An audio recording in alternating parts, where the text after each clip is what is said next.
औज़ुबिल्लाहि मिनश्शैतानिर्रजीम बिस्मिल्लाहिर्रहमानिर्रहीम।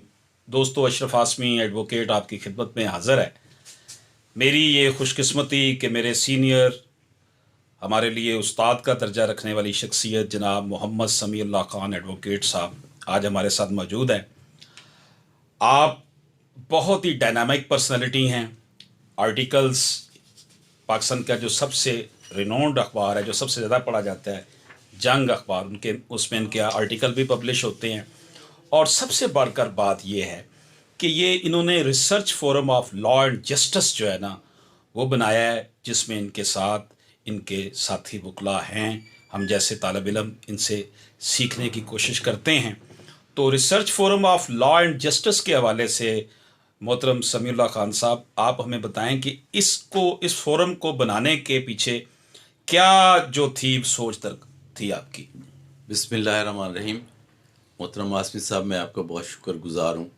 आपने वक्त भी मुझे दिया है और ख़ास तौर पर इस अहम मामले पर आपने मुझे गुफ्तगू करने का मौका दिया है। दरअसल मेरा ताल्लुक़ देहात से है, जनूबी पंजाब के इलाके देहात के लोग, और मेरा सारी उम्र तकरीबन वहीं गुज़री है वहाँ के। और वकालत के पेशे में तकरीबन 30 साल से ज़्यादा मेरा अरसा हो गया है वकालत के पेशे में। तो जब मैं वहाँ के लोगों की मुश्किलात देखता हूँ, और ख़ास तौर पर वो लोग जो ज़राअत पेशा लोग हैं, उनकी मुश्किलात देखता हूँ कि किस तरह वो अपने अदालती मसाइल, बाकी मसाइल में उलझे हुए हैं, लेकिन हमारी हुकूमतों की तरफ से ऐसा कोई भी अमल या कदम नहीं उठाया जा रहा जिसकी वजह से उनके ये मसाइल हल हो सकें। तो मैंने सोचा कि एक फ़ोरम ऐसा बनाना चाहिए जिसमें हमारे दोस्तों को, हमारे जो हुक्मरान हैं उन्हें, अरकान असम्बली हैं, हमारी आला अदालतों के जज साहबान हैं, उन तक ये पैगाम ज़रूर जाना चाहिए कि आखिर किस तरह हमारे लोगों की मुश्किलात कम हो सकेंगी। माशाल्लाह जी, बड़ी अच्छी बात है।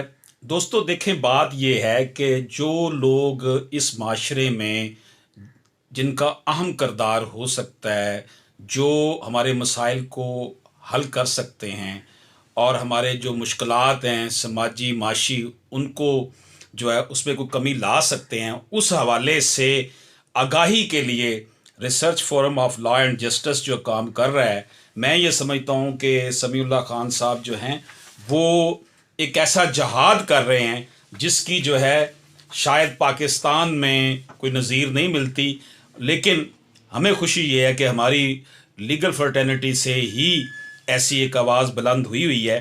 मैं आपको यहाँ पर मोहतरम समीउल्लाह साहब का एक आर्टिकल है जंग में, law and justice commission of Pakistan में इस्लाहात के हवाले से। आप लिखते हैं कि यह किस कदर अफसोसनाक बात है कि पार्लियामेंट और सूबाई असम्बलियों पर माहाना अरबों रुपए के होने वाले अखराजात पाकिस्तान के गरीब अवाम से टैक्सों की सूरत में वसूल किए जाते हैं, मगर अवाम को आइन में दिए गए बुनियादी इंसानी हकूक़ के लिए कानून साजी ना होने के बराबर है। दरअसल law and justice commission of Pakistan का वफाकी और सूबाई हुकूमतों के अलावा पार्लियामेंट और सूबाई असम्बलियों के साथ चोली दामन का साथ है, मगर वो वफाकी व सूबाई हुकूमतों और पार्लियामेंट और सूबाई असम्बलियों ने कभी कानून साजी के मामले में इस अहम तरीन शोबा से मशावरत और इसके ज़रिए कवानीन की इसलाह वगैरह की ज़रूरत को महसूस ना किया है। इन तमाम हक़ाइक़ को मद्देनज़र रखते हुए अब वक्त आ गया है कि law and justice commission of Pakistan में दीगर जमहूरी ममालिक की तरह इस्लाहात की जाएँ। सर, ये आपने law and justice commission of Pakistan के हवाले से बड़ा एक पुरमग़ज़ आर्टिकल रिसर्च पेपर लिखा है। इस हवाले से आप हमारे जो यंग लायर्स हैं, जर्नल जो रीडर्स हैं, जर्नल जो लिसनर हैं, उनके हवाले, इस हवाले से आप उनके लिए कुछ फरमाएं।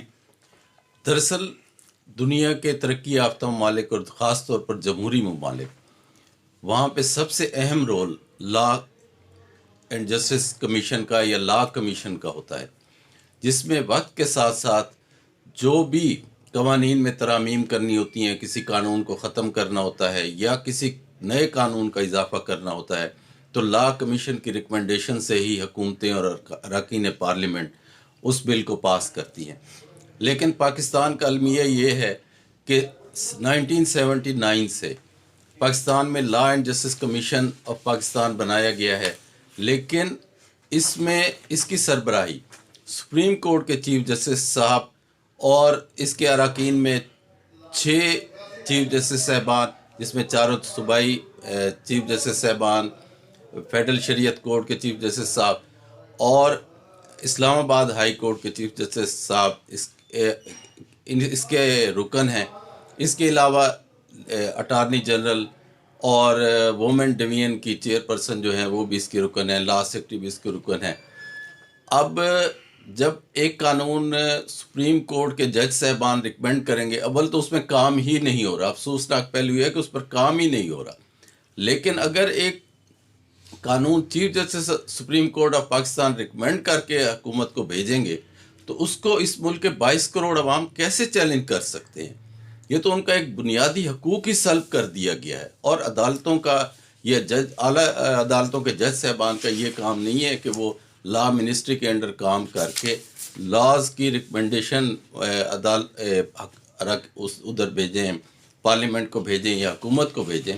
اگر ہم سب سے پہلے اپنے ہمسایہ ملک ہندوستان کی مثال لے لیں تو وہاں پہ سب سے پہلا 1956 میں لا کمیشن آف انڈیا بنا تھا، اور اس باقاعدگی سے وہ وہاں کے قوانین میں اصلاحات کی تجاویز دیتا ہے کہ اس وقت وہاں پہ 23واں یا 24واں لا کمیشن کام کر رہا ہے، اور ان کے ملک میں قوانین کی اصلاحات میں اس کا بہت بڑا اہم رول ہے۔ ہم بھی یہی چاہتے ہیں کہ لا and justice commission of Pakistan کو ایک خود مختار ادارہ بنانا چاہیے، علیحدہ ادارہ بنانا چاہیے، اور جتنے بھی موجودہ قوانین ہیں ان میں اصلاحات کے بارے میں اس law and justice commission of Pakistan سے سفارشات لی جانے چاہیے، اور سپریم کورٹ کے حاضر سروس جج صاحبان کو یہ عہدے چھوڑ دینے چاہیے۔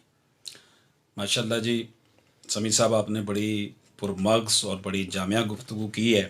میں آپ کا شکریہ ادا کرتا ہوں کہ آپ لاہور میں ہائی کورٹ میں اپنے کیسز کے سلسلے میں تشریف لائے اور آج نے ہمیں بھی ٹائم دیا۔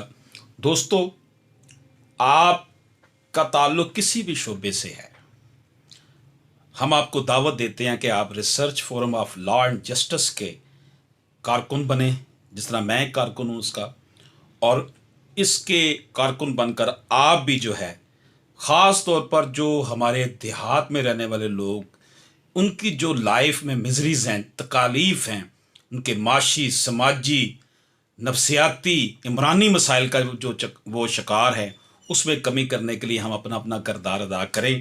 میں آپ کو research forum of law and justice کا جو ایڈریس ہے وہ میرے آپ ڈسکرپشن میں بھی دیکھ لیں گے، وہ میں وہاں پر جو ہے وہ دے رہا ہوں۔ اس کے ساتھ ساتھ میں آپ کو زبانی بھی بتا رہا ہوں کہ research forum of law and justice کا جو آفس ہے وہ الہ آباد روڈ، لیاقت پور، ضلع رحیم یار خان میں ہے، اور اس کا رابطہ جو آپ کر سکتے ہیں 0345 666 2555 0305 666 2555، اور یہ میں سارا کچھ ڈسکرپشن میں بھی دے دوں گا۔